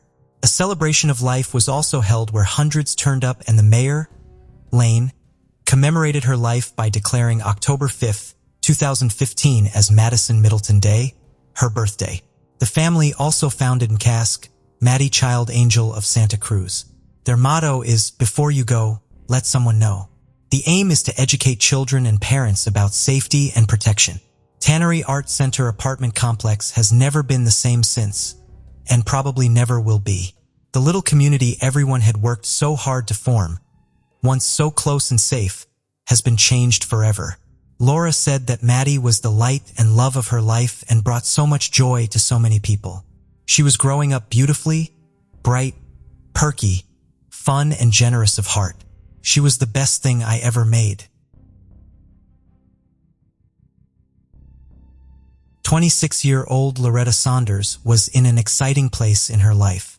She was studying criminology at St. Mary's University in Halifax, Canada. She was part of a very big and loving family, having 7 siblings, and although there was quite a distance from where they lived, they were a very close unit. Loretta was an Inuk woman from Newfoundland and Labrador, and she and her family had faced a lot of adversity and hardship over the years. Her sibling DM, formerly known as Delilah, said that they had both experienced physical and sexual abuse as children, a lack of education, and had both battled drug addictions. Loretta had barely entered adulthood when she decided to make a big move and go to Montreal by herself. It was a big change for her, and she found the whole transition very overwhelming. Sadly, before long, her mother Miriam said that she was deep into a drug addiction, which at one point was so bad, she was sleeping on the streets. Miriam said Loretta was not going to be beaten by her addiction and was motivated to get clean and sober. Loretta started on a methadone treatment program and, once her life was back under control, she applied to study at St. Mary's University. She was over the moon when she was accepted and had already decided once she had finished her course, she was going to train to be a lawyer. When it came to the topic for her university thesis, she knew right away what she wanted to focus on: missing and murdered Indigenous women and girls in Canada. It was something she was very passionate about giving a voice to, given her and her family's experiences, and she hoped one day to work on documentaries about it. She was in a great relationship with Yelchin Sokalt, and the couple had been going strong for almost 3 years. Yeltsin said they had just been to visit his family in Turkey, and he had told everyone he knew that she was the one. More joy came when she found out that she was 3 months pregnant, and she couldn't wait to start a family. She and Yeltsin were now living together at his house, so she sublet her apartment to make some extra money. Loretta Saunders had a lot of great things ahead of her and had made such huge and positive changes in her life. It was a fresh and exciting start for her and Yelchin. She had a baby on the way, was 2 months away from her graduation, and she couldn't wait for her future. February 14th, 2014. DM received a call from Yelchin, asking if Loretta was around. He hadn't seen her since yesterday and was panicking. Yelchin had received 2 weird text messages from Loretta. He said she seemed tense and had apparently locked herself out of her online banking. "I'm so stressed that I can't even remember my own mother's maiden name," the message read. He then got another text, saying she was going to stay with a friend and that she would talk to him later. He had no idea who this friend was, and the message was blunt and short without giving any details. But DM hadn't heard anything or seen her either. As the hours ticked by, Loretta's mother and father were now starting to worry too. For someone that was in contact with her family every hour of the day, alarm bells were ringing. Over the next couple of days, everybody was phoning each other, hoping that someone had had contact with Loretta, but no one had. Her car was also gone, but all of her belongings were at home. On day 3, the police were called and a missing persons report was filed. Detectives turned up to Loretta and Yelchin's home. To everyone's understanding, Yelchin was the last person to have seen her. He said that on February 13th, Loretta had had a busy day planned, with lots of errands and studying in between. Her day started with heading to her apartment to collect the rent from her tenants, and after this, she was pretty much on the move all day. He told police she hadn't been stressed when she'd left the house. She was always so organized and composed, so the 2 text messages he had received from her were very out of character. Police spent some time searching the couple's home, but ultimately left, feeling confident that Yelchin had nothing to do with her being missing, and he was just as scared for her as everybody else was. Officers then headed over to her apartment, 41 Cowie Hill Drive, room 1003. There was no one there, but there didn't seem to be anything out of place. Everything was tidy and nothing seemed amiss. Neighbors said that the couple living there left a few days ago to go away on a Valentine's break and no one had visited since. The camera footage from downstairs gave a clear view of the entrance and showed that Loretta had in fact arrived at the building just before 11 a.m. on February 13th. Given the fact that she had now been missing for 4 days, there was a lot of footage to get through. It was possible she could have stayed in her apartment while her tenants were gone and then left a couple of days later, so every camera and exit needed to be checked. An online fundraiser was set up to help bring Loretta's 5 brothers and parents from Newfoundland and Labrador to Nova Scotia. In a matter of days, they had reached their goal and the family could finally be together. Detectives got hold of Blake and Victoria, Loretta's tenants, but they said they hadn't seen or heard anything from her in days either. They said they were currently way out of town, 200 miles away, so they couldn't really be of much help. Detectives soon found out that Loretta's cards were still active and being used via contactless payments, and everyone felt hopeful that this was a good sign. On February 13th, just before 5 p.m., Loretta's cards had been used inside a store. The cameras showed her car parked outside. The woman that used the card didn't look like Loretta. Several minutes later, her card was used again at a Tim Hortons, about 10 miles away from her apartment. A lady wearing a blue jacket could be made out, and as soon as the employee moved to the side, the person driving could be seen as well. It was clearly not Loretta either. 5 days later, detectives back in Halifax received a call from another police department. Loretta's car had been located. It was miles away in Harrow, Ontario, and it was parked outside someone's house. The people inside the house were none other than Blake Leggett and Victoria Hennebury, Loretta's tenants. They were arrested for possessing a stolen vehicle, but police still needed to establish exactly what had happened, where Loretta was, and if they actually had anything to do with her being missing. Blake told officers that Loretta had sold him the car before they went away. He said that the car was cheaper than a flight, so he gladly accepted the offer. But police soon discovered that the pair were wanted on unrelated charges. Blake had an outstanding warrant for not appearing in a Calgary court, and Victoria was wanted for threatening someone back in Halifax. When they were searched, Loretta's phone was found on Victoria, and Blake had Loretta's bank cards. Police watched back through the cameras in the apartment building, looking for Blake or Victoria on them. And at 2:30 on February the 13th, Blake appeared carrying a clearly heavy hockey bag. He took the bag outside, returned, and then half an hour later he came back out with yet more bags. This happened for the 3rd and final time, and this time he was with Victoria. Knowing what they now did, police said the video was disturbing. It was obvious to them that Loretta was likely inside that hockey bag, and they weren't going to find her alive. Neither Blake nor Victoria were talking, but when police finally got into Blake's phone, they found as close to an admission as they were going to get. Just days before Loretta was last seen, Blake filmed Victoria as the pair were having a drunken argument. Detectives knew that Victoria would be easier to crack than Blake, and they confronted her with the video. After a long silence, she finally said he did it. He killed her. He smothered her with a bag. And she said the reason was all to avoid paying the rent that they owed. It soon came to light that Loretta had actually asked the pair to leave the apartment after months of not receiving any rent or receiving it late. They owed her around $600 and Loretta had reached her limit. She had gone over that day with the intention of waiting until she was paid and then making sure they left. Police pushed Victoria for more answers and begged her to tell them where Loretta was. 2 weeks after the search for Loretta began, Victoria agreed to lead investigators to her. On the side of a highway about 300 miles away, her body was finally found. She was still inside the hockey bag, and an autopsy confirmed that she had been strangled. Despite Victoria's partial admission, both Blake and Victoria entered pleas of not guilty. Although their lawyers pushed for them to be tried separately, A judge denied this request and said that they would be tried at the same time. Just as their trial was about to begin, there was a sudden change in their pleas. An agreed statement of facts were presented to the court. The pair each gave their version of events, and the alleged truth about what had happened that day finally came out. They both said that as Loretta sat on the chair waiting for them to give her the rent, Blake came up behind her and started choking her. Loretta fought back hard and the pair fell onto the floor. Blake then tried to suffocate her with 4 plastic bags, but Loretta tore through all of them. Blake then banged her head off the floor twice until she stopped moving.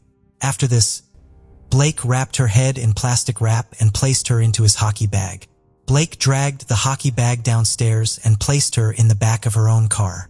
The pair then set off as if nothing had happened. They used Loretta's bank card to buy food for the trip, but when they didn't know the password, Victoria used Loretta's phone, pretending to be Loretta, and messaged Yelchin. Loretta Saunders had lost her life, simply so Blake and Victoria could avoid paying $600. It's clear that she fought for her life with absolutely everything she had. It was senseless and needless, and the way that the pair had hatched their plan and their attempts to cover everything up is both horrifying and disturbing. Following their statement of facts, Blake pleaded guilty to first-degree murder and Victoria pleaded guilty to second-degree murder. Blake's lawyer said it was his idea to plead guilty. He did not want the Saunders family go through the very grueling process of a public trial, with all of that evidence coming out over the next 4 weeks. Blake received an automatic life sentence with no chance of parole for 25 years, and Victoria was also sentenced to life in prison, but she can apply for parole after 10 years. The judge called the crime despicable, horrifying, and cowardly. For the family, emotions understandably ran high the whole time. At one point, DM lunged at Blake and Victoria, screaming at them, and as the family left the courtroom, someone shouted to Blake, saying they'd be waiting for him when he gets out. In early 2017, Victoria sought to withdraw her guilty plea, claiming she wasn't in her right mind when she had changed it.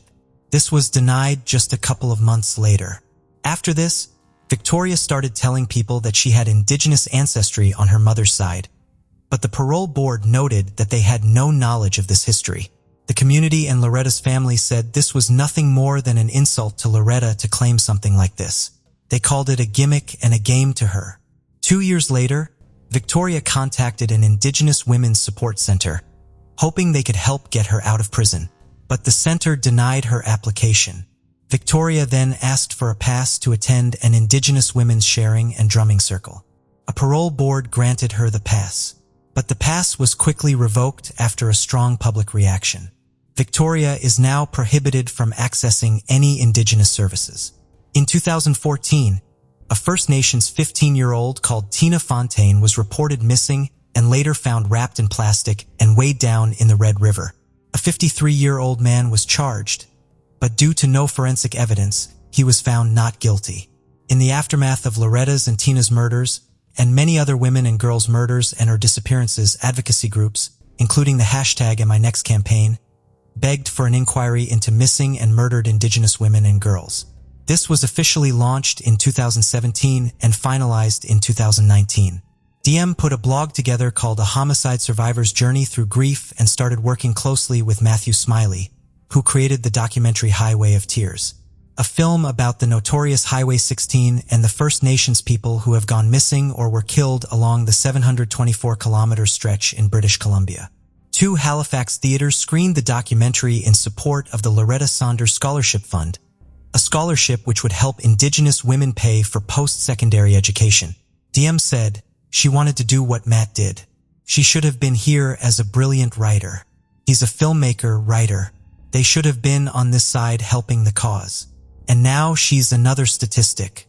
Lot of work that I do, I think subconsciously I want my sister to be proud of me. DM was soon given the Ambassador of Conscience Award by Amnesty International. I learned so much from my sister's short time on Earth. She taught me many lessons and continues to guide and inspire me. I hope in sharing her experiences and my own, I'm able to do the same for someone else. In a devastating turn of events, in September 2021, Miriam Saunders announced that DM had died. After losing Loretta, DM's addiction had spiraled even more, resulting in liver failure. DM suddenly stopped taking their medication in a desperate bid to get clean and started drinking to curb the pain from the withdrawal. It was later confirmed that DM had died from accidental suffocation and of the complications linked to ongoing issues with addiction. There was so much devastation caused to so many lives because of what happened on February the 13th, and the aftermath is still widely felt. Loretta Saunders was in an amazing and exciting place in her life, with everything at her fingertips and a new baby on the way. Her biggest passion in life was raising awareness, helping to educate people, and hopefully seeing big changes one day come. It seems only right to end with an extract from Loretta's thesis, a thesis she was so proud of and excited to one day share. My story isn't unique. Thousands of girls are exposed to the exact same experiences that I couldn't even fathom wishing upon another human being. It is through this project that I aspire to educate and enlighten others, as well as provide hope and inspiration that change is possible. On April 19, 1991, around 1 in the afternoon, David Hibbs arrived at his house eager to tell his mother, Joy Hibbs, that he had made the honor roll on his report card. Unfortunately, instead of finding his family house in Coord, Pennsylvania the way he had left it, he returned to find it in a smoke-filled state.